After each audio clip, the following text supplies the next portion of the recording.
ఆమేన్. ప్రియమైన దేవుని కుమారులారా, కుమార్తెలారా, మీ అందరికీ యేసుక్రీస్తు ప్రభువారి నామములో వందనాలు చెల్లిస్తున్నాము. తండ్రైన దేవునికి స్తుతులు, స్తోత్రాలు చెల్లిస్తున్నాం. ఈరోజు పౌలు గారి శరీరములో ఉన్న ముళ్ళేంటి అనే అంశంలో రెండో పాఠాన్ని మనం ప్రారంభించుకుంటున్నాము. ఈరోజు మనం నేర్చుకోబోయే పాఠం ఏంటి అంటే పౌలు యొక్క అపోస్తులత్వము. పౌలు యొక్క అపోస్తులత్వాన్ని గురించి మనం నేర్చుకోబోతున్నాం. చాలా మంది అపోస్తులు అనగా ఎవరు అనేటువంటిది అర్థం కాని స్థితిలో ఉన్నారు. ఈ పాఠము విన్నటువంటి వారికి అపోస్తులంటే ఏంటి, వారు ఎలాంటి యోగ్యత కలిగి ఉన్నారు, ఎలాంటి అధికారాలు కలిగి ఉన్నారు, అపోస్తులు ఎంతమంది, పౌలు అపోస్తుడేనా కాదా, అపోస్తులుడైతే ఎలా అపోస్తులుడు అనేటువంటి చక్కని జ్ఞానాన్ని ఈరోజు మనం నేర్చుకోబోతున్నాం. అపోస్తులు అనగా చాలా మంది యేసు ప్రభుతో ఉన్నటువంటి శిష్యులు 12 మందే అనుకుంటారు. అయితే మన ఊహన బట్టి కాదు కానీ దేవుడిచ్చినటువంటి పరిశుద్ధ గ్రంథములో రాయబడినటువంటి లేఖనానుసారంగా అపోస్తులంటే ఎవరు, అపోస్తులు ఎన్ని రకాల అపోస్తులు ఉన్నారని బైబిల్ చెప్తుంది. ఈ సంగతిని మనం నేర్చుకుందాం. అపోస్తులు ఎన్ని రకాలో, పౌలు యొక్క అపోస్తులత్వం గురించి నేర్చుకుందాం మనం. అపోస్తులు అంటే ఏమిటి, అపోస్తులు అనగా అర్థం ఏమిటి, ఇది మనకు కావాలి.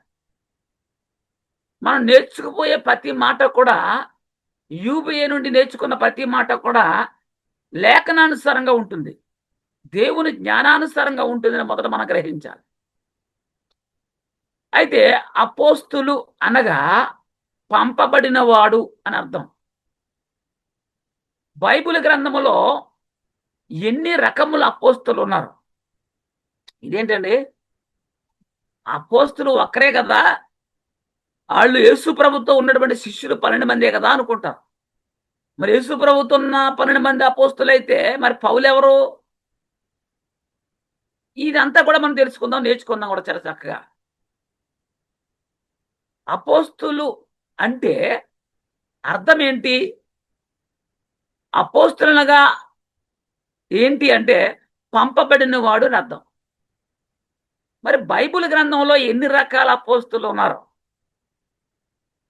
బైబిల్ గ్రంథంలో 3 రకాల అపోస్తులు ఉన్నారు.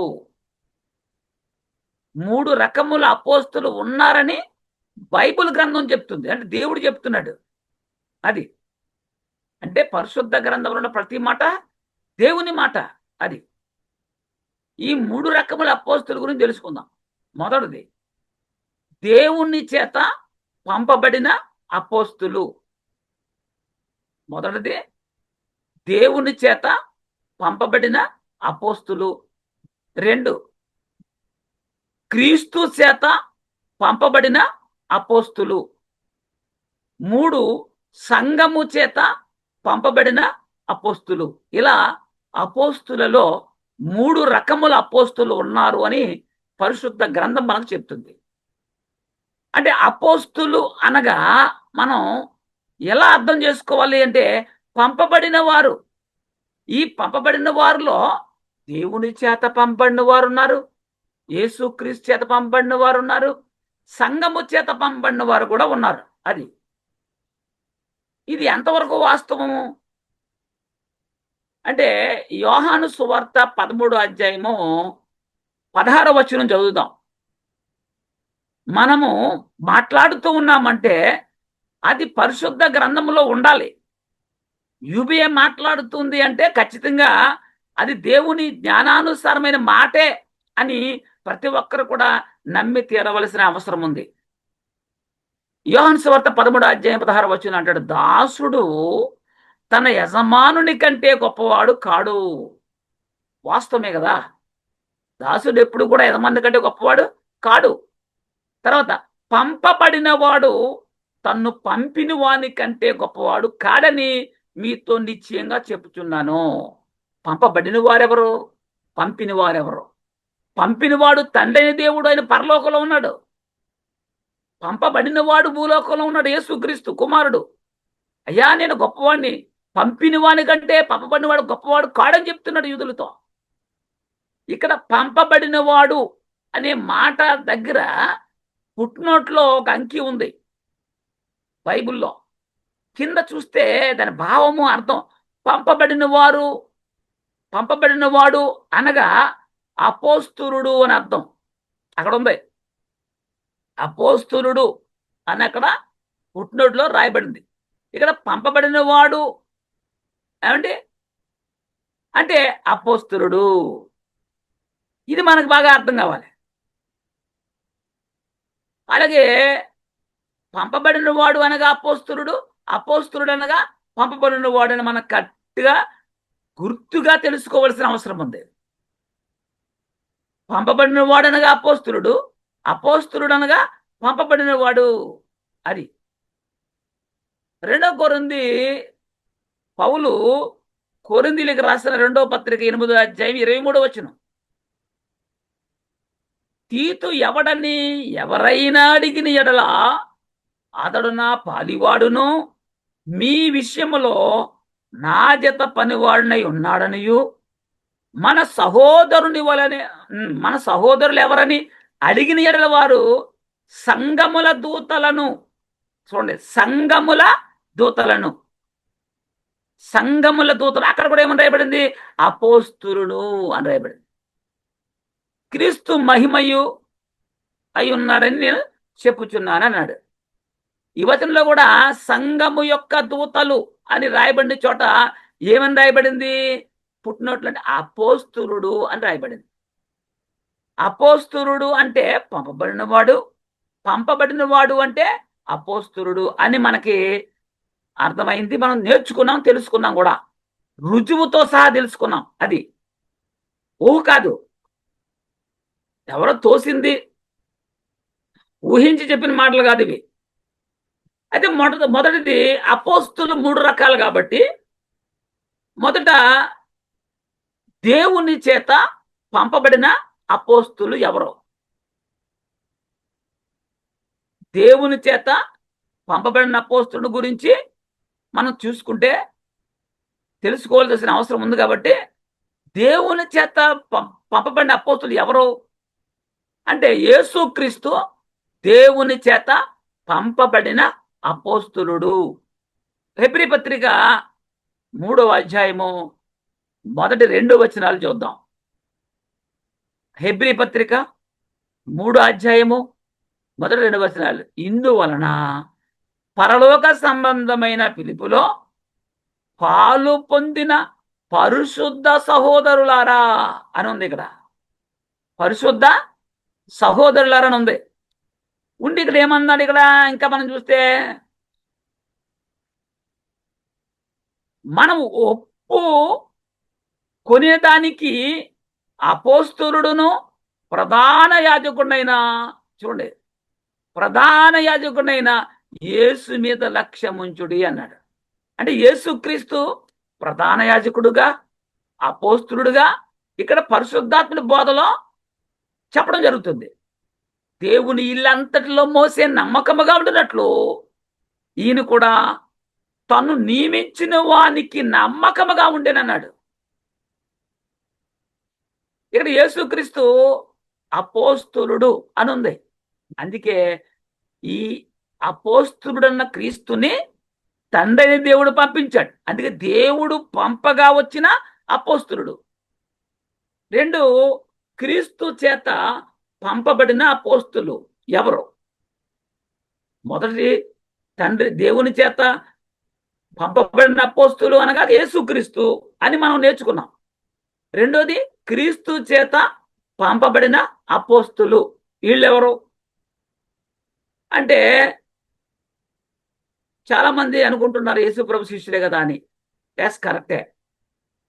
మరి యేసు ప్రభు శిష్యులు ఎంతమంది? 12 మంది. ఏమండి?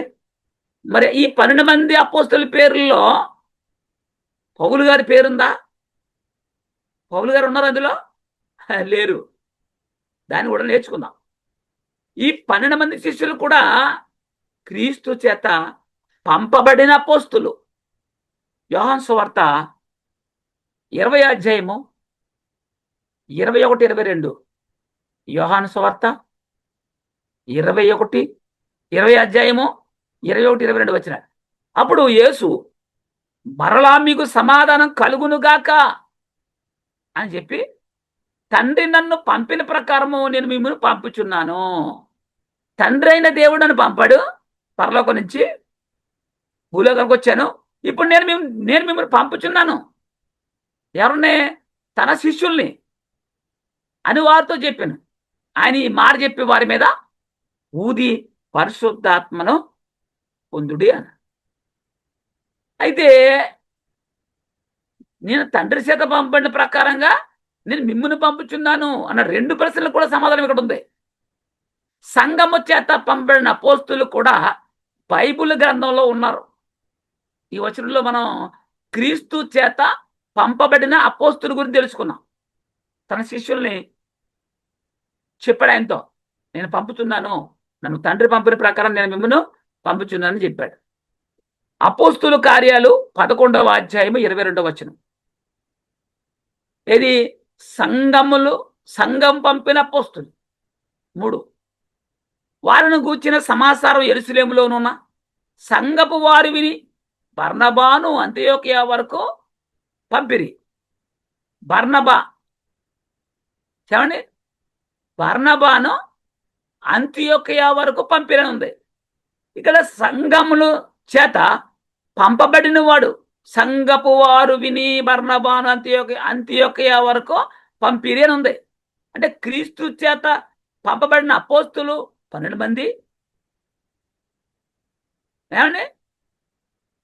బైబిల్ గ్రంథంలో ఇంకా ఎవరైనా అంటే ఈ 12 మంది అపోస్తులు కాకుండా క్రీస్తు చేత పంపబడిన అపోస్తులు 12 మంది కాక ఇంకా ఎవరైనా అపోస్తులు ఉన్నారని బైబిల్ చెప్తుందా?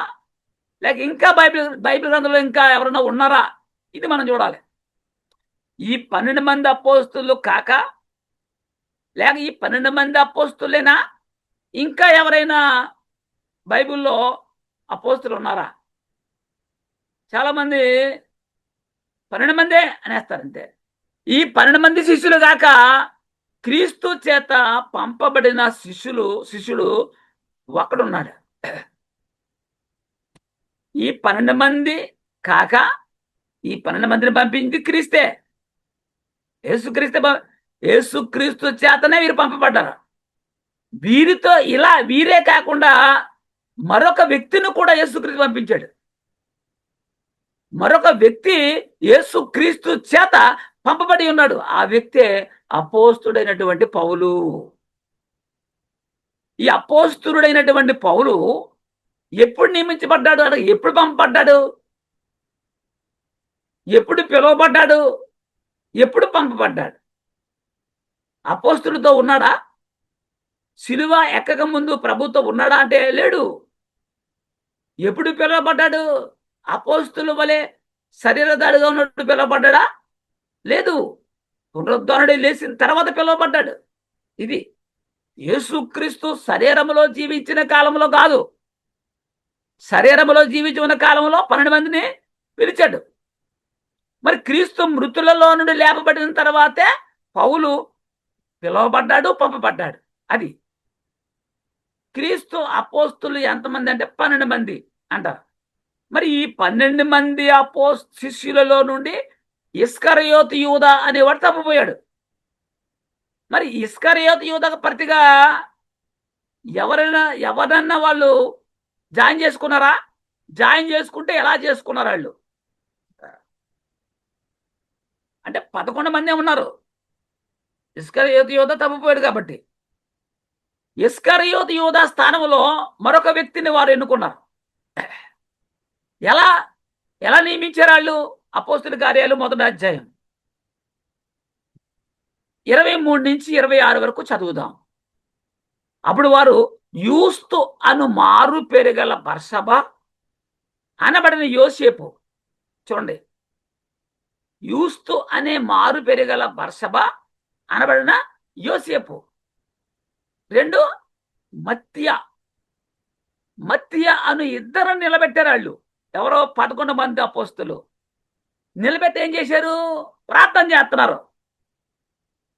అందరి హృదయములను ఎరిగి ఉన్న ప్రభువా, ప్రభువు చేస్తున్న ప్రార్థన, తన చోటికి పోవుటకు యూదా తప్పిపోయి పోగొట్టుకున్న ఈ పరిచర్యలోను అపోస్తులత్వములోను పాలు పొందుటకు వీరిద్దరిలో నీవు ఏర్పరుచుకున్న వారిని కనపరుచుమనిరి ప్రార్థన చేస్తున్నారు. ఇద్దరు నిలబెట్టాము ఇక్కడ. మరి ఇద్దరిలో ఎవరిని నువ్వు ఏర్పాటు చేసుకుంటావో వాళ్ళని మాకు కనపరచమని. 26 అంతటా వారు వీరిని గూర్చి సీట్లు వేయగా ఏం చేశారు? వాళ్ళు సీట్లు వేశారు, లాటరీ. ఆ సీట్లు వేస్తే ఆ సీటీ తీగా మత్తియ పేరుమ సీటీ వచ్చాను గనుక అతడు 11 మంది అపోస్తులతో కూడా లెక్కింపబడెను. అంటే ఇస్కరియోతు యూదా స్థానంలో మత్తియ అనే అతన్ని ఎలా ఎన్నుకున్నారు? వాళ్ళు సీట్లు వేసి ఎన్నుకున్నారు. మత్తీని ఎన్నుకున్న తర్వాత వారు పరిశుద్ధాత్మను పొందుకున్నారా అంటే అప్పటికి ఇంకా పరిశుద్ధాత్మను పొందుకోలేదు, ఇంకా లేదు. అప్పటికి పరిశుద్ధాత్మను పొందుకునే నాటికి ఈ మత్తి అనేటువంటి వ్యక్తి అపోస్తుల్లో జాయిన్ అయిపోయాడు. 12 మంది ఉన్నారు వాళ్ళు. క్రీస్తు చేత పంపబడిన అపోస్తులు 12 మంది వీరే. ఏమంటే మాకు కావాల్సింది పౌలు అపోస్తులుడా కాదా? మన టైటిల్ ఏంటంటే పౌలు యొక్క అపోస్తులత్వము. ఇది మనకు కావాలి. అంటే కొంతమంది కవులు బోధకులు మనకి పౌలు బోధన మనకు వద్దు అంటూ యేసుక్రీస్తు బోధనలే మనకి కావాలి అనేవారు చాలా మంది మనకి కొంతవరకు కనిపిస్తూ ఉంటారు. ఎందుకంటే అపోస్తులలో పౌలు లేడు కదా. అపోస్తులు 12 మందిని యేసు ఎన్నుకున్నాడు, పిలుచుకున్నాడు.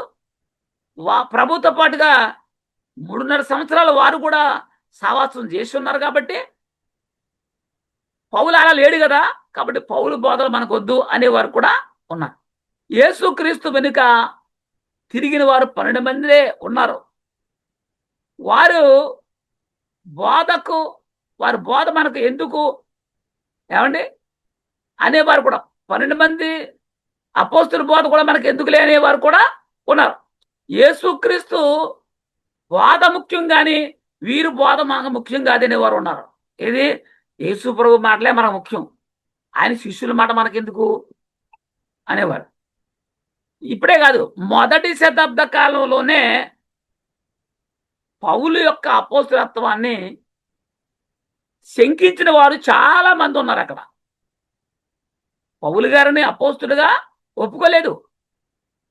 ఆయన అపోస్తులత్వాన్ని ఒప్పుకున్న వారు ఆయన్ని నమ్మలేదు. అపోస్తులుగా ఒప్పుకోలేదు, ఆయన బోధనలు నమ్మలేదు, ఆయన నమ్మలేదు.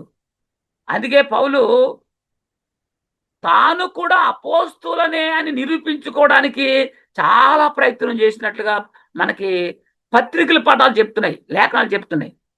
ఎలా? ఆ కాలంలో పౌలు గారిని అంగీకరించలేదు కాబట్టి, అపోస్తులుగా ఒప్పుకోలేదు కాబట్టి, నేను కూడా క్రీస్తు చేత పిలువబడిన వాడినే, నేను కూడా అపోస్తులుని ఒప్పించడానికి సర్వ విధాల ప్రయత్నం చేశాడు పౌలు గారు.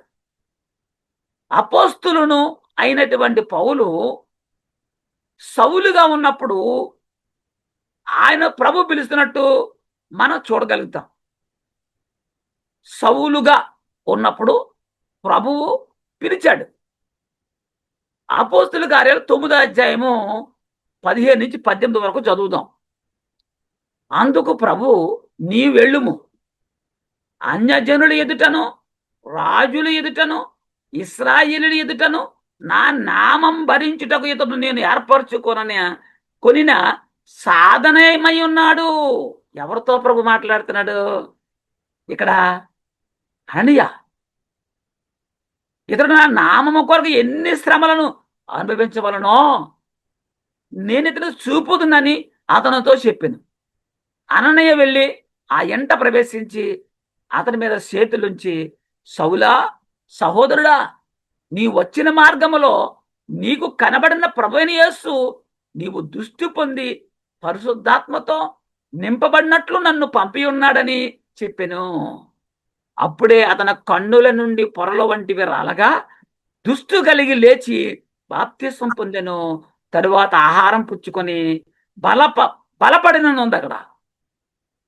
యేసు ప్రభు వారు సౌలుని పిలవడం, అతను మార్గం మధ్యలో కడిచూపు కోల్పోవడం, మరలా పట్టణంలోకి వెళ్ళిన తర్వాత అననీయను పంపడం, ఆయన చేతులుంచగా అతను మరలా చూపు పొందుకోవడం, ఇదంతా జరిగింది. అయితే అననీయ కూడా ఒప్పుకోలేదు. నీకు కనబడిన ప్రభు నాకు కనబడి ఉన్నాడు అంటున్నాడు. నీకు కనబడినటువంటి ప్రభు నాకు కనబడి ఉన్నాడు, నాతో మాట్లాడి ఉన్నాడు, నన్ను పంపి ఉన్నాడని చెప్తున్నాడు. సౌలు దమస్కో మార్గంలో ఎందుకు ప్రయాణం చేశాడంటే ప్రభువుని చూడ్డానక, అననీయ గారిని చూడ్డానక? లేదు. క్రైస్తవులు అనబడిన వారందరూనే హింసించడానికి, శరపట్టుకుని శరలు వేయడానికి అధికార పత్రాన్ని చేతపట్టుకుని వెళ్తున్నాడు. అప్పుడు పిలిచాడు ప్రభు. సౌలు దమస్కో మార్గంలో ఎందుకు ప్రయాణం చేశాడంటే ప్రభువును నమ్ముకున్న వారిని హింసించడానికే ప్రయాణము చేస్తూ ఉండగా ప్రభు పిలిచాడు. 9వ అధ్యాయం అపోస్తుల కార్యాలు 19 నుంచి 26 దాకా చూస్తే మనకు అర్థమైపోతుంది. అపోస్తుల కార్యాలు 9వ అధ్యాయం 19వ వచనం నుండి 26 వరకు. పిమ్మట అతడు దమస్కోలో ఉన్న శిష్యులతో కూడా కొన్ని దినములు ఉండెను. వెంటనే సమాజ మందిరముల్లో యేసే దేవుని కుమారుడని ఆయన్ను గూర్చి ప్రకటించి వచ్చాను. ఏంటి? అననీయ ప్రార్థించడం, బాప్తీసం తీసుకోవడం, బలపరచబడడం వెంటనే మొదలు పెట్టేశాడు. ఏమని? యేసే దేవుని కుమారుడని ప్రకటిస్తున్నాడు. నమ్ముతారా? అక్కడికి రాబోయిందే ప్రభు శిష్యుల్ని బాధించడానికి రాబోయాడు. కానీ దేవుడు మార్చేశాడు, మారిపోయాడు. ఆయన కోసం బోధిస్తున్నాడు. ఆయనే దేవుని కుమారుడు అని చెప్తున్నాడు. విన్న వారందరూ కూడా విభ్రాంతి నుండి యెరూషలేములో ఈ నామమును బట్టి ప్రార్థన చేయువారిని నాశనం చేసిన వాడి ఇతడే కదా. అంటే యేసు నామములో ప్రార్థించే వారిని హింసించాడు, బాధ పెట్టాడు, ఇతడే కదా. ఏంటి యేసే దేవుడు చెప్తున్నాడు ఏంటని చెప్పి ఆశ్చర్యపోతున్నారు వీళ్ళు. వారిని బంధించి ప్రధాన యాజకుల ఎదుగు కొనుపోవుటకు ఇక్కడ కూడా వచ్చి ఉన్నాడని చెప్పుకుంటున్నారు వాళ్ళు. వాస్తవానికి సత్యం చెప్తున్నాడు ఆయన, మారిపోయి. కానీ వీళ్ళు నమ్మట్లేదు. అరేరే, వీళ్ళందరినీ కూడా ఈ నామమును ప్రార్థన చేసే వారందరినీ కూడా హింసించి బాధ పెట్టేవాడు ఇతనే కదా అని. అయితే ఇక్కడ కూడా వచ్చేసాడు, బంధించేసి ప్రధాన యాదగిరి తీసుకొని పోవడం వచ్చారని చెప్పి అనుకున్నారు వాళ్ళు. అయితే సౌలు మరి ఎక్కువగా బలపడి ఏమన్నాడు? ఈయనే క్రీస్తు అని రుజువుపరుస్తూ దమస్కులో కాపురమున్న యూదులను కలవరపరిచెను. యేసు ఎవరో? దేవుని కుమారుడు, క్రీస్తు, అభిషిక్తుడైనా అని చెప్తున్నాడు. ఇంకా అనేక దినములు గతించిన పిమ్మట యూదులు అతననే సంపనాలోచింపగా, అంటే చివరికి ఈ బోధ విని ఈయన చంపేద్దామని చెప్పేసి సౌలును కూడా చంపడానికి యూదులు ఆలోచిస్తూ ఉన్నారంట. వారి ఆలోచన సౌలులకు తెలియవచ్చెను. వారు అతన్ని చంపవలనని రాత్రి మగళ్ళు ద్వారముల యొక్క కాచుకున్నారు చంపేద్దామని. గనుక అతని శిష్యులు రాత్రి వేళ అతన్ని తీసుకొని పోయి గంపలో ఉంచి గోడ గుండా అతను కిందకి దింపిరి. అది యెరూషలేములోనికి వచ్చి శిష్యులతో కలుసుకున్నటకు యత్నము చేస్తాను గాని అతడు శిష్యుడని నమ్మక అందరూ అతనికి భయపడరు. చూసారా పౌలు గారిని? అపోస్తులు శిష్యులుగా, ప్రభు యొక్క అపోస్తులుగా నమ్మట్లేదంట వాళ్ళు. అందుకే పాపం పదే పద్దాకా నేను అపోస్తులను అని నిరూపించుకోవడానికి ప్రయత్నం చేశాడు పౌలు గారు. బర్నబా అతను దగ్గరకు తీసుకుని వచ్చుట శిష్యులేమో నమ్మలేదంట, అందరూ భయపడ్డారంట. నేను శిష్యుడిని ప్రభుతో ప్రభు శిష్యుడు అని చెప్పినప్పుడు ఆ శిష్యులు నమ్మలేదంట అతన్ని. బర్నబాతను దగ్గరికి తీసుకున్నాడంట. అపోజి అపోస్తుల కార్యాలు 9వ అధ్యాయము 27 నుంచి 30 వరకు చూద్దాం. 9వ అధ్యాయము అపోస్తుల కార్యాలు 27 నుంచి 30 వరకు. అయితే అతనిని దగ్గర తీసి అపోస్తుల యొద్దకు తోడుకొని వచ్చి, అతడు త్రోవలో ప్రభును చూసిననియు, ప్రభు అతనితో మాట్లాడిననియు, అతడు దమస్కలో యేసునామాను బట్టి ధైర్యంగా బోధించిననియు వారి వివరంగా తెలియపరిచాను. అంటే సౌలు ఏం చేశాడో, ఎలా బయలుదేరి వెళ్ళాడో ఈ కథ అంతా వివరంగా చెప్పాడు అపోస్తులకి బర్నబా. అతను యెరూషలేములో వారితో కూడా వచ్చుచూ పోవుచు ప్రభువు నామాన్ని బట్టి ధైర్యంగా బోధించు, గ్రీకు భాష మాట్లాడు యూదులతో మాట్లాడుచు తర్కించుచు ఉన్నాడంట. పౌలు తెగింపగలవాడు. అపోస్తులు 12 మంది కంటే పౌలు తెగింపు కలిగిన వ్యక్తి. మారాడు. ప్రాణము సైతం లెక్క చేయకుండా దేవుని సేవ చేశాడు. అందుకే పత్రికల్లో ఎక్కువ పత్రికలు పౌలు గారే రాశారు. వారు అతన్ని సంప ప్రయత్నం చేసిరు కానీ సహోదరులు దీనిని తెలుసుకుని అతన్ని కైసరుకు తోడుకుని వచ్చి తరుసునకు పంపిరి. చివరికి అక్కడ కూడా చంపేస్తారని తెలుసుండి తారుసునకు పంపించారట. పౌలు గారి తన శిష్యుడే అని అపోస్తులను యూదులను కూడా ఆ కాలంలో ఒప్పుకోలేదు. అయినా పౌలు తన అపోస్తులత్వాన్ని నిరూపించుకోవడానికి చాలా ప్రయత్నం చేస్తూ ఉన్నాడు. అపోస్తులు అనబడే 12 మంది కూడా ఈయన ఒప్పుకోవట్లేదు, యూదులు ఒప్పుకోవట్లేదు. అలాంటి పరిస్థితి అక్కడ ఉంది. పౌలు తన అపోస్తులత్వాన్ని దృఢపరుచుకునేందుకు నేను అపోస్తుల కంటే నేను లేసు మాత్రము తక్కువ వాడును కానంటున్నాడు. అపోస్తులతో నేను లేనని మీరు అనుకోకండి. నేను అపోస్తులనే, వాళ్ళకంటే నేను లేసు మాత్రమైనా తక్కువ వాడును కాదంటున్నాను. 2వ కొరింథీ పౌలు గారు కొరింథీకి రాసిన 2వ పత్రిక 11వ అధ్యాయము 5-6 వచనాలు. నేనైతే మిక్కిలి శ్రేష్ఠులైన ఈ అపోస్తుల కంటే, యేసు ప్రభుతో ఉన్న శిష్యుల కంటే లేస మాత్రమును తక్కువ వాడును కానని తలంచుకొనిచున్నాను. అపోస్తుల కంటే లేచి మాత్రము తక్కువ వాడు కాదు, వాళ్ళతో ఈక్వల్ గా నేను కూడా అపోస్తులని అంటాడు. మాటల యందు నేను నేర్పరి లేనివాడినైనను జ్ఞానమందు నేర్పు లేనివాడును కాను. నా జ్ఞానము గొప్పది. ప్రతి సంగతిలోనూ అందరి మధ్యను మీ నిమిత్తం మేము ఆ జ్ఞానమును కనుపరిచి ఉన్నామంటున్నాడు. శిష్యుల యొద్దకు పౌలును తీసుకొని వెళ్ళి బర్నబా పౌలు గురించి చెప్పే వరకు పౌలుని అపోస్తులను నమ్మలేదు. కొరింథీయులకు రాసిన 2వ పత్రిక 11వ అధ్యాయము 21 నుంచి 31 వరకు చదవగలిగితే, మేము బలహీనమై ఉన్నట్టు అవమానముగా మాట్లాడుచూ ఉన్నాను. ఏ విషయమందు ఎవడైనా ధైర్యము కలిగి ఉన్నాడో ఆ విషయమందు నేను కూడా ధైర్యం కలిగిన వాడును. అవివేకముగా మాట్లాడుచున్నాను సుమా. పౌలు చెప్తున్నాడు, వారు హెబ్రీలా, ఎవరినే అపోస్తులతో వారిని పోల్చుకుని మాట్లాడుతున్నాడు. వారు హెబ్రీలా, నేను హెబ్రీయుడనే. వారు ఇశ్రాయేలీలా, నేను ఇశ్రాయేలుడనే. వారు అబ్రహాము సంతానమా, నేను అటివాడినే. వారు క్రీస్తు పరిచారకులా, వెర్రివాని వలె మాట్లాడుచున్నాను. నేను మరి ఎక్కువగా క్రీస్తు పరిచారకుడును. మరి విశేషముగా ప్రయాసపడితిని. ఎందుకు? క్రీస్తు పరిచారం కొరకు, సువార్త కొరకు అనేక పర్యాయములు ప్రయాసపడ్డాను. అనేక పర్యాయములు సరసాల్లో ఉంటిని, అపరిమితంగా దెబ్బలు తింటిని, అనేక మార్లు ప్రాణాపాయంలో ఉంటిని. చూడండి ఎంతగా సువార్త పరిచర్యలో ఆయన శ్రమపడ్డాడు చెప్తున్నాడు. ఆలోచన చేయండి.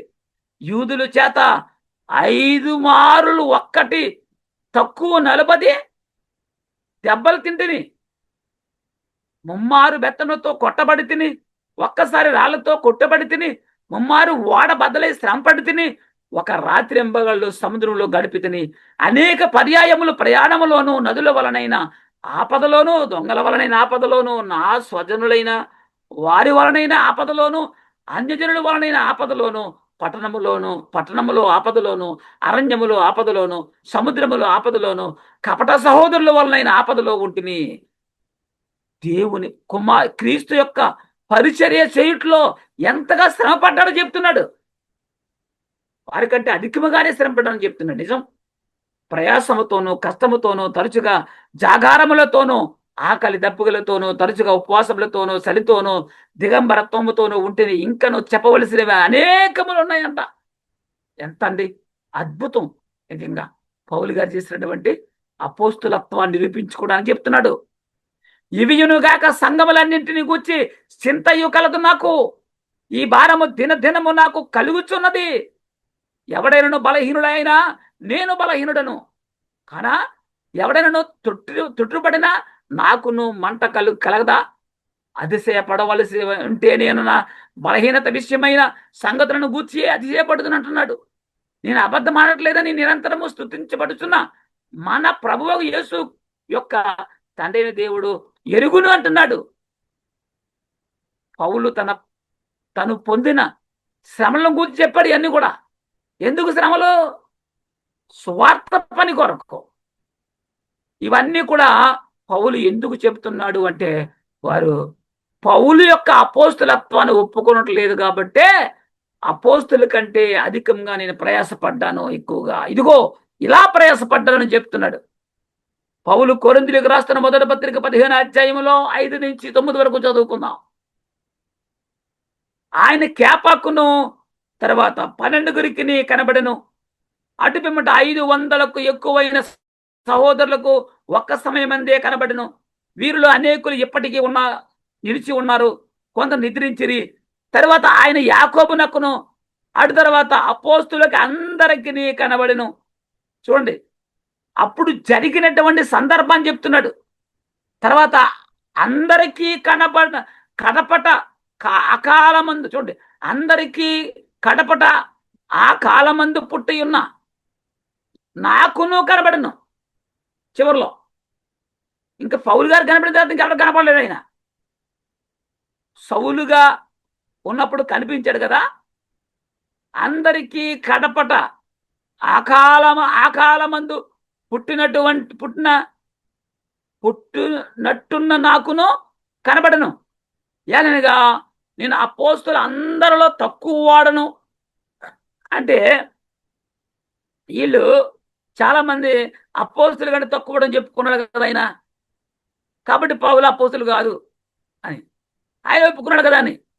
దేవుని సంఘమును హింసించినందున అపోస్తులుడు అనబడుటకు యోగ్యును కాను అన్నాడు. ఎప్పుడు? సౌలుగా ఉన్నప్పుడు. మారిన తర్వాత ఏమండి, పౌలు తర్వాత ఇంకా ఎవరికి క్రీస్తు ఉన్నాడంటే ఎవరికి కనబడలేదు. ఇంకా పౌలు తర్వాత ఇంకెవరికి కనబడలేదు. పౌలు గారికి కనబడ్డాడు, ఆయనకే అనుగ్రహించాడు సర్వసత్యాన్ని. 12 మంది అపోస్తులు ఎవరి చేత పంపబడ్డారంటే వారు క్రీస్తు చేత పంపబడ్డారు. లూకా సువార్త 6వ అధ్యాయము 13 నుంచి 16 వరకు చూస్తే, ఉదయమైనప్పుడు ఆయన తన శిష్యులను పిలిచి వారిలో 12 మందిని ఏర్పరిచి వారికి అపోస్తులు అని పేరు పెట్టెను. ఎవరు? యేసుప్రభు. అంటే అపోస్తులు అనగా పంపబడిన వారు. ఈ 12 మందిని ఎవరు పంపుతున్నారు? యేసుక్రీస్తు. వీరెవరనగా ఎవరు?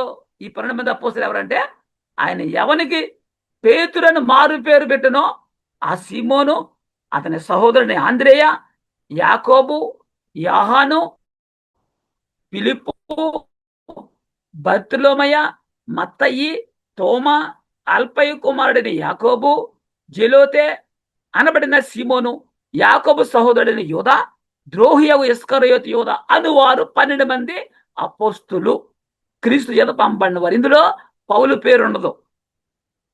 కొరింథీయులకు రాసిన మొదటి పత్రిక 12వ అధ్యాయం 28వ వచనం చదువుతాం. మరియు దేవుడు సంఘములో మొదట కొందరిని అపోస్తులు గాను, పిమ్మట కొందరిని ప్రవక్తలు గాను, పిమ్మట కొందరిని బాధకులు గాను, అటు పిమ్మట కొందరిని అద్భుతములు చేయువారు గాను, తర్వాత కొందరిని స్వస్థపరుచు కృపావరములు గలవారు గాను, కొందరిని ఉపకారములు చేయువారు గాను, కొందరిని ప్రభుత్వములు చేయువారు గాను, కొందరు నానా భాషలు మాట్లాడేవారు గాను నియమించను. ఎప్పుడు? సంఘం స్థాపించబడిన తర్వాత. సంఘకాలంలో మొదటి శతాబ్ద కాలంలో సంఘం ప్రారంభించినప్పుడు కొంతమందిని ఇలాగా సంఘంలో అపోస్తులు ఉన్నారు, ప్రవక్తలు కూడా ఉన్నారు, సంఘములో నియమించబడారు వీళ్ళు. పౌలును అపోస్తులుగా నియమించింది ఎవరు? అపోస్తులు నియమించారా? 12 మంది ఏమన్నా చేతుల నుంచి? లేదు. యేసుక్రీస్తు వలన, యేసుక్రీస్తును మృతులలో నుండి లేపిన తండ్రి వలన పౌలు నియమించబడ్డాడు. చాలా జాగ్రత్తగా గమనించాలి. యేసుక్రీస్తుని తండ్రి పంపించాడు. తండ్రి పంపగా వచ్చిన అపోస్తులుడు యేసుక్రీస్తు. యేసుక్రీస్తు చేత పంపబడిన వారు అపోస్తులు 12 మంది. సంఘముల చేత పంపబడిన అపోస్తులు కూడా ఉన్నారు. ఇక్కడ పౌలు ఎవరు పంపించారంటే యేసుక్రీస్తుని పంపించినటువంటి తండ్రి, యేసుక్రీస్తుని మృతుల నుంచి లేపినటువంటి తండ్రి పంపించాడని, నియమించాడని, యేసుక్రీస్తు పంపించాడని ఇద్దరు కలిపి ఈయన నియమించారని ఉంది ఇక్కడ. గలతీ పత్రిక 1వ అధ్యాయం 1వ వచనం. మనుషుల మూలముగానైనను ఏ మనుషుల వలనైనను కాక. ఇది అర్థం చేసుకోవాలి. మనుషుల మూలముగానైనా ఏ మనుషుల వలనైనా. పౌలు మనుషులు పిలిస్తేనో మనుషులు బతిమాలతోనో రాలేదైనా. యేసుక్రీస్తు వలనను ఆయనను మృతుల్లో నుండి లేపిన తండ్రి అయిన దేవుని వలన అపోస్తులుడుగా నియమించబడిన పౌలు అని ఉంది అక్కడ. అంటే పౌలు గారిని తండ్రి అయిన దేవుడు, కుమారుడైన క్రీస్తు ఇద్దరు కలిపి నియమించారన్నమాట. ఏమండి? అందుకే ఇక్కడ చెప్పేసాడు అక్కడ, యేసుక్రీస్తు వలనను ఆయనను మృతుల నుండి లేపిన తండ్రి అయిన దేవుని వలనను అపోస్తులుడు అంటే పిలువబడినవాడు, పంపబడినవాడుగా నియమించబడిన పౌలను నేను అంటున్నాడు.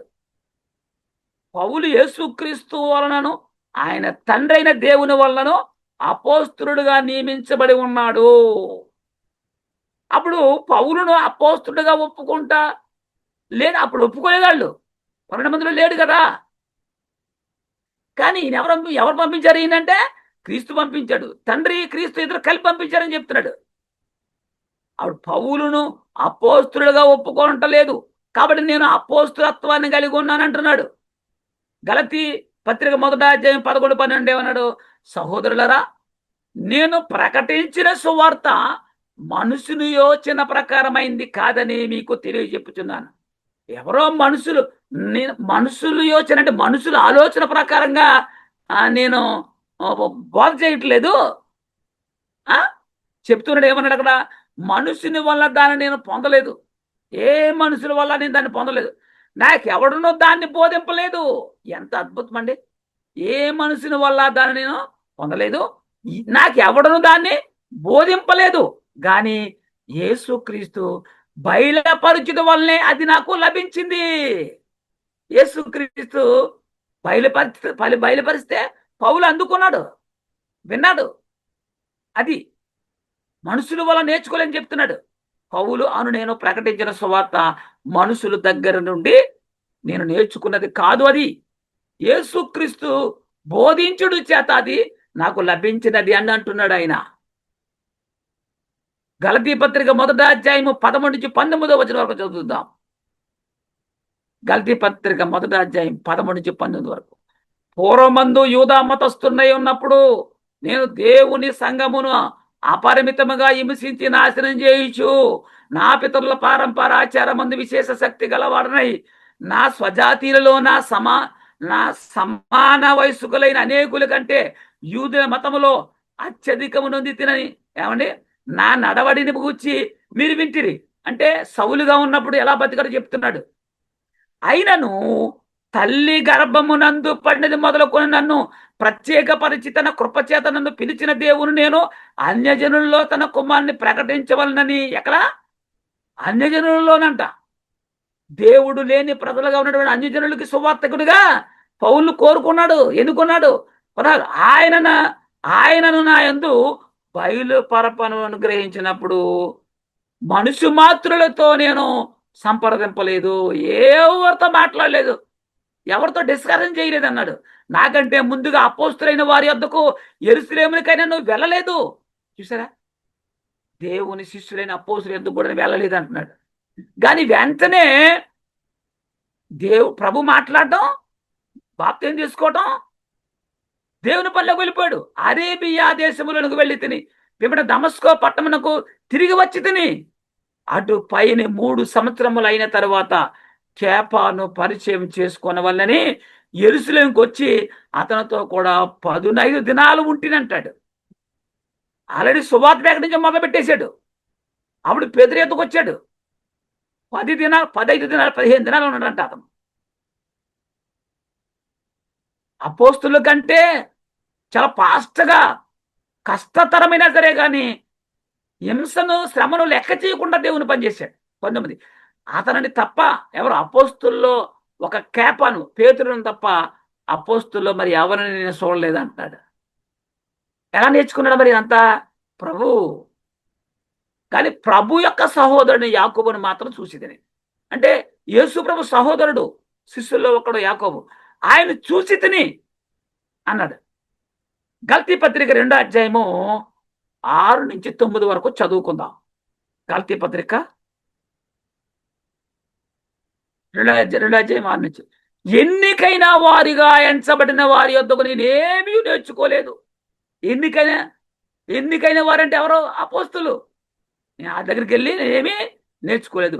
వారెంతటి వారైనను నాకు లక్ష్యము లేదు. దేవుడు నరుని వేషము చూడడు.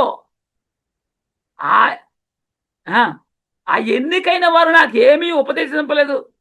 అయితే సున్నతి పొందిన వారికి బోధించడానికి సువార్త పేతురికి ఎలాగో అప్పగించబడునో, సున్నతి కలిగిన వారంటే దేవుని ప్రజలకే, అలాగే సున్నతి పొందని వారికి బోధించుటకై నాకు అప్పగించబడిన వారు చూసినప్పుడు, అనగా సున్నతి పొందిన వారికి అపోస్తుడవుటకు పేతురునకు సామర్థ్యం కలగజేసిన వాడే అన్యజనులకు అపోస్తుడవుటకు నాకును సామర్థ్యం కలగజేసినని వారు గ్రహించినప్పుడు, పేతురు సున్నత గల వారికి అపోస్తుడుగా క్రీస్తు నియమించాడు. అదే క్రీస్తు సున్నతి లేని అన్యజనులకు అపోస్తుడుగా, సువార్తికుడిగా పౌలుని నియమించాడు అని గ్రహించినప్పుడు, స్తంభములుగా ఎంచబడిన యాకోబు, కేప, యోహాను అంటే యాకోబు, పేతురు, యోహాను అనువారు నాకు అనుగ్రహించబడిన కృపను కనుగొని, ఎవరికి? పౌలు అంటున్నాడు, నాకు అనుగ్రహించిన కృపను కనుగొని మేము అన్యజనులకును తాము సున్నతి పొందిన వారికి అపోస్తులుగా ఉండవాలని చెప్పి తమతో పాలువారు మగుటకు చూచినగా నాకు బర్నబాకును కుడి చేతిని ఇచ్చిరి అని ఉంది. కేప, యోహాను, యాకోబు అనేవారు చూసి ఈయన కూడా సామర్థ్యము గల బోధకుడే అని నమ్మిన తర్వాత బర్నబాను అతనికి ఇచ్చారు, కుడి చేతిని ఇచ్చారని ఉంది. ఎన్నికైన వారనగా అపోస్తులు 12 మంది. వీరి యొద్దనే పౌలుని ఏమీ నేర్చుకోలేదంటున్నాడు. పౌలు ఎలా బోధించాడు? నేటి కాలంలో బోధకులు పురాణ బైబిల్ కాదు నేర్చుకున్నామండి, తప్పు ఒప్పు పక్కన పెట్టండి, గర్వంగా చెప్పుకుంటా. ఈ పౌలు ఎక్కడ నేర్చుకోలేదు. ప్రభువే నాకు ఆ సామర్థ్యాన్ని అనుగ్రహించును అంటాడు. రోమపత్రిక 1వ అధ్యాయము, రోమపత్రిక 1వ అధ్యాయము మొదటి 2 వచనాలు. యేసు క్రీస్తు దాసుడను అపోస్తులుగా ఉండటకు పిలువబడిన వాడును. ఎవరంట? పౌలు ఎందుకు రాస్తున్నాడు గలతీ సంఘానికి? యేసు క్రీస్తుకు దాసుడను, నేను అపోస్తులుగా ఉండటకు పిలువబడిన వాడును. ఎప్పుడు పిలిచాడు? పునరుద్ధరణ లేచిన తర్వాత. దేవుని సువార్త నిమిత్తము ప్రత్యేకింపబడిన వాడిన ఈ పౌలు రోమాలో ఉన్న దేవుని ప్రియులందరికీ, అనగా పరిశుద్ధులుగా ఉండటకు పిలువబడిన వారందరికీ శుభమని చెప్పిన ఆయన అంటాడు. మరి పౌలు తన అపోస్తులత్వాన్ని నిరూపించుకున్నాడు. ఎందుకు అవసరం వచ్చిందంటే, అప్పటి కాలంలో వారు పౌల్ని అపోస్తులుగా ఒప్పుకోలేదు. కొరింథీయులకు రాసిన 1వ పత్రిక 1వ అధ్యాయము 1వ వచనంలో కూడా దేవుని చిత్తం వలన యేసుక్రీస్తు యొక్క అపోస్తులుగా ఉండుటకు పిలువబడిన పౌలును సహోదరుడైన సోస్తెనేసు అంటాడు. పౌలు కూడా అపోస్తులుగా ఉండకు పిలువబడ్డాడు. ఎవరికి దాసుడు? యేసుక్రీస్తుకు దాసుడు. దేవుని చిత్తం వలనంట. ఇదే దేవుని చేత, క్రీస్తు చేత పంపబడిన వాడే అపోస్తులైన పౌలు. 2 కొరింథీ 1వ అధ్యాయం 1వ వచనం. ఆయన రాసిన గ్రంథంలో చాలా క్లియర్గా రాశాడు. దేవుని చిత్తం వలన క్రీస్తు యేసు యొక్క అపోస్తుడైన పౌలును మన సహోదరుని తిమోతియును కొరింథీలో ఉన్న దేవుని సంగమునకు, మరి అక్షయ దేవుని సంగమునకును అక్కయ అక్కయ అంతటా ఉన్న పరిశుద్ధులందరికీ సొమ్మని చెప్పారు ఆయన అంటాడు. ఇక్కడ యేసుక్రీస్తు యొక్క అపోస్తలుడు అయిన పౌలు అని ఉంది. యేసుక్రీస్తు యొక్క అపోస్తలు 12 మందిలో ఈయన పేరు లేదు. కానీ కడపటి వాడుగా పుట్టిన నన్ను అన్నాడు పౌలు. ఇంకా పౌలు గారి తర్వాత ఇంకెవరిని పిలలేదు ఆయన. చాలా మంది నన్ను కూడా పిలిచాడు, ఆయన పిలితేనే సేవకు వచ్చాను అనేవాళ్ళు చాలా మంది చూస్తాం. నిన్ను పిలవడం ఏంటి?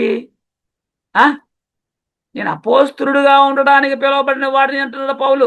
ఎఫెసీ 1:1 ఎఫెసీలకు రాసిన పత్రిక మొదటి అధ్యాయం మొదటి వచనం. దేవుని చిత్తం వలన క్రీస్తు యేసు అపోస్తలుడైన పౌలు ఎఫెసులో ఉన్న పరిశుద్ధులను యేసు క్రీస్తు నందు విశ్వాసులైన వారి అందరికీ సొమ్మని చెప్పారు ఆయన అంటాడు. ఎందుకు ప్రారంభంలో ఎలా రాశాడు అంటే, మరి అపోస్తులు అంటే 12 మందే కదా, మరి ఈయన ఎవరంటే నేను కూడా అపోస్తులనే. వాళ్ళు క్రీస్తు శరీరముతో ఉన్నప్పుడు శిలువ మరణం పొందక ముందు పిలువబడిన వారు. నేను క్రీస్తు శిలువ వేయబడి సమాధి చేయబడి పునరుద్ధరణ లేచిన తర్వాత పిలువబడిన వాడిని. వాళ్ళు పేతురు సున్నతి గలవాడిగా పరిచారకుడై ఉన్నాడు, నేను సున్నతి లేని అన్యజనులకు పరిచారకుడిగా నియమించబడి ఉన్నానని చెప్తున్నాడు ఆయన. పౌలు తిమోతికి రాస్తున్న 2వ పత్రిక 1వ అధ్యాయము 1వ వచనం. క్రీస్తు యేసు నందున్న జీవమును గూర్చిన వాగ్దానం బట్టి దేవుని చిత్తం వలన క్రీస్తు యేసు అపోస్తుడైన పౌలు ప్రియకుమారుడగు తిమోతికి సొమ్మని చెప్పారు ఆయనది. క్రీస్తు యేసు అపోస్తుడైన పౌలు అంట. యేసు యొక్క అపోస్తులు 12 మందిలో ఈ పేరు ఉండదు, కానీ పునరుద్ధారణమైన తర్వాత ఈయన పిలిచాడు. అపోస్తులు చెప్పాడంటే ఎందుకు చెప్పాడు? అపోస్తులకున్న క్వాలిఫికేషన్స్ ఈయనకు ఉన్నాయా? అపోస్తులకున్న యోగ్యత ఈయనకు ఉన్నాయా లేవా అనేది కూడా ముందు మనం చూద్దాం. పౌలు తిమోతి గారికి రాస్తున్న 2వ పత్రిక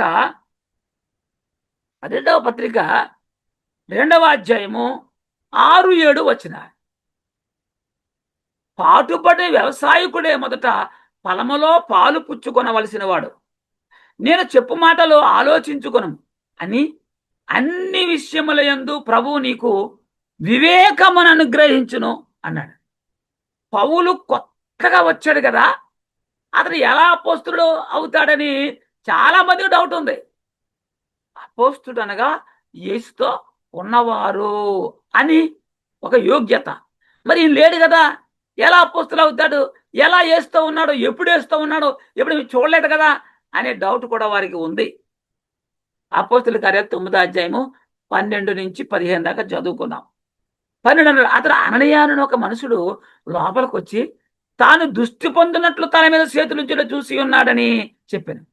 అందుకు అననీయ, ప్రభువా, ఈ మనుషుడు యెరూషలేములో నీ పరిశుద్ధులకు ఎంతో కీడు చేసి ఉన్నాడని అతను గూర్చి అనేకుల వల్ల వింటిని. అంటే యేసు ప్రభు వారు, అననీయ, సౌలు వచ్చాడు, నువ్వు వెళ్ళి చేతులుచి ప్రార్థన చేయి, అతను సూపు పోగొట్టుకున్నాడు, మళ్ళా సూపునిస్తాను, నువ్వు ప్రార్థన చేయి అంటే అననీయ కూడా ఒప్పుకోవట్లేదు, నమ్మట్లేదు ప్రభు శిష్యుడు అంటే. 14 13 ఏమన్నాడు? ప్రభువా, ఈ మనుషుడు యెరూషలేములో నీ పరిశుద్ధులకు ఎంతో కీడు చేసి ఉన్నాడు, అతను కూర్చుని అనేక వ్యక్తులు వాళ్ళని వెంటినని చెప్పాడు. 14 ఎక్కడనో నీ నామమును బట్టి ప్రార్థన చేయవారిని అందరినీ బంధించుటకు అతను ప్రధాన యాజకుల వలన అధికారం పొంది ఉన్నాడని ఉత్తరం ఇచ్చాడు. లేదు ప్రభువా, ఇతను ఇక్కడ కూడా వచ్చింది, నీకు తెలియదు, అబద్ధం ఆడతా చెప్పండి, నీకు ఇక్కడికి వచ్చింది నీ నామంలో ప్రార్థన చేసేవారు అందరినీ బంధించడానికి పకడ్బందీగా ప్రధాన యాజకుల యొద్దకు వెళ్ళిపోయి అధికారం పొందుకుని అరెస్ట్ వారెంట్ పట్టుకొచ్చాడు అని ఉత్తరం ఇచ్చాడంట. ఎవరో? అననీయ. అందుకు ప్రభు ఏమంటాడు అక్కడ? ప్రభు ఏమంటాడు? ప్రభువేమో పౌలు నా శిష్యుడు, అపోస్తలుడు, నా పని కోసం నియమించుకున్నా అని చెప్తూ ఉంటే అననీయ ఒప్పుకోవట్లేదు. అందుకు ప్రభు చెప్తున్నాడు, అందుకు ప్రభు, నీ వెళ్ళు, మాట్లాడదు, నువ్వు నాకు ఎదురు చెప్పొద్దు, వెళ్ళు, నేను చెప్పించేయి, అన్యజనుల ఎదుటను రాజుల ఎదుటను ఇశ్రాయేలు ఎదుటను నా నామము భరించుటకు ఇతడు నేను ఏర్పరచుకొనిన సాధనమై ఉన్నాడు. అననయ్య, నాకు ఇంకేం చెప్పదు, నువ్వు గతం వద్దు, వెళ్ళు, బదులు చెప్పకుండా వెళ్ళంతే. అతన్ని ఏర్పరచుకున్నాను, అన్యజనుల ఎదుటను రాజుల ఎదుటను ఇశ్రాయేలు ఎదుటను నా నామము భరించుటకు ఎన్ని శ్రమలైనా పడతాడు. ఏర్పరచుకున్నాను, ఏర్పరచుకున్న సాధనమై ఉన్నాడు. ఇక అననయ్యతో కూడా ప్రభువే స్వయంగా చెప్పేశాడు. అననయ్య కూడా నమ్మని పరిస్థితిలో ఉన్నాడు. అంటే యేసు ప్రభు ఆ పునరుద్ధరణ లేచిన తర్వాత శిష్యుడిగా పిలుచుకున్నాడు పౌల్ని. ఈ పౌల్ని ఆ అపోస్తులు ఒప్పుకుంటలేదు, ప్రవక్తలు ఒప్పుకుంటలేదు, యూదులు ఒప్పుకుంటలేదు, దేవుని ప్రజలు ఒప్పుకుంటలేదు. ప్రభు ఒప్పుకున్నాడు. ప్రభు పిలుచుకోనని చెప్తున్నా నమ్మట్లేదు వాళ్ళు. ప్రభువే స్వయంగా పౌలు గురించి చెప్తూ ఉంటే అననయ్య కూడా ఏమన్నాడు, నేను నమ్మలేదు అంటే నమ్మలేకపోతున్నానని చెప్తున్నాడు. తీతుకు పత్రిక 1వ అధ్యాయము మొదటి 3 వచనాలు చూద్దాం. దేవుడు ఏర్పరచుకున్న వారి విశ్వాసము నిమిత్తమును నిత్య జీవన గూర్చిన నిరీక్షణతో కూడిన భక్తికి ఆధారముకు సత్య విషయమైన అనుభవ జ్ఞానము నిమిత్తమును దేవుని దాసుడును యేసుక్రీస్తు అపోస్తుడైన పౌలు మన అందరి విశ్వాసం విషయంలో నిత్య జీవనం గురించి నిరీక్షణతో కూడిన భక్తికి ఆధారముకు సత్య విషయమైన అనుభవ జ్ఞానము నిమిత్తం అంట. అందుకే ఆయన రాసిన పత్రికలు అద్భుతం. నిజంగా సర్వసత్యం ఈయన ద్వారానే దేవుడు బయలుపరిచాడండి. 3, ఆ నిజమైన కుమారుడు తీతుకు శుభమని చెప్పారు ఆయనది. ఆ నిత్య జీవమును అబద్ధమాడనేరని దేవుని అనాది కాలం మందే వాగ్దానం చేసిన గాని చూసారా ఏమని చెప్తున్నాడు? ఆ నిత్య జీవమును అబద్ధమాడనేరని దేవుడు అనాది కాలం మందే వాగ్దానం చేశాడు. అబ్రహాం చేశాడు వాగ్దానం కదా. కానీ ఇప్పుడు మన రక్షకుడైన దేవుని ఆజ్ఞ ప్రకారం నాకు అప్పగించబడిన సువార్త ప్రకటన చూసారా, నిత్య జీవమును కూర్చున్న సువార్త పౌలుకి అప్పగించాడు. నాకు అప్పగించబడిన సువార్త ప్రకటన వలన తన వాక్యమును యుక్త కాలముల యందు బయలుపరిచిన అంటున్నాడు. పౌలు రాసిన గ్రంథములలో లేక పత్రికలలో నేను దేవుని చేతను క్రీస్తు చేతను ఏర్పరచబడిన అపోస్తులను అని ఎందుకు రాయవలసి వచ్చిందంటే ఆ కాలంలో పౌలు గారిని అపోస్తులుగా ఒప్పుకోలేదు. అలాంటి పరిస్థితులు ఉన్నాయి. కానీ ఒక మాట చెప్పాలంటే అపోస్తుల కంటే గొప్ప అపోస్తులుడు పౌలు గారు. అపోస్తులు 12 మందిని క్రీస్తు పిలుచుకున్నాడు. మరి పౌలు గారిని దేవుడి చేత ఏర్పరచబడ్డాడు, క్రీస్తు చేత పిలిపించబడ్డాడు. తండ్రి కుమారులు ఇద్దరు కూడా ఏర్పాటు చేసుకున్నారు ఆయన్ని. ఆ కాలంలో పౌలుని అపోస్తులుగా అంగీకరించిన పరిస్థితి ఉంది కాబట్టే ఆయన పత్రికల్లో యేసు దాసుడను దేవుడి చేత ఏర్పరచబడిన వాడిని అని చెప్పి రాయబడింది. అసలు అపోస్తుల యోగ్యతలు ఏంటి? అసలు ఎవరిని అపోస్తులు అంటారు? వారి చిహ్నాలు ఏంటి? అపోస్తులకున్న యోగ్యతలు ఏంటి? పౌలుకున్న యోగ్యతలు ఏంటి? అపోస్తులకున్న యోగ్యతలు పౌలుకున్నాయా? ఇవి మనం గమనించాలి. అపోస్తులకున్న యోగ్యతలు పౌలుకున్నాయా లేవా అనేది చూడాలి. అపోస్తులకున్న యోగ్యతలు పౌలుకున్నాయా? అపోస్తులకున్న యోగ్యతలు ఏవైతే ఉన్నాయో అవన్నీ కూడా నాకు కూడా ఉన్నాయని పౌలే చెప్తున్నాడు కదా. పౌలే చెప్తున్నాడు. వీళ్ళకి అర్థం కాలేదు. కనుక ప్రియమైన సహోదరులారా, ఇంతవరకు ఈ వాక్యాన్ని విన్న ప్రతి వ్యక్తి హృదయంలో కూడా దేవుడు నాటి నీరు గట్టి పల్లెపులోకి తెచ్చిన గాక. మిగిలిన వాక్యాన్ని వచ్చే వారం పూర్తి చేసుకుందాము. అందరికీ వందనాలు.